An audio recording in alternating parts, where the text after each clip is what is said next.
அல்லி விழியோரம் மஞ்சனத்தை தீட்டி அந்தி வண்ண பின்னல் மீது தாழை மலர் சூட்டி ஆதி முதல் அந்தம் ஆபரணம் பூட்டி அன்னமிவள் மேடை வந்தாள் மின்னல் முகம் காட்டி கெட்டி மேளம் கொட்டிட மணப்பெண்ணை தொட்டு தாலி கட்டினான் மாப்பிள்ளை.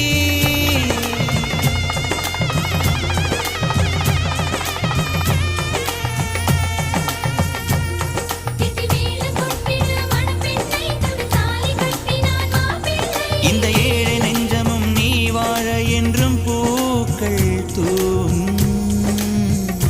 நீ வாழ நலமா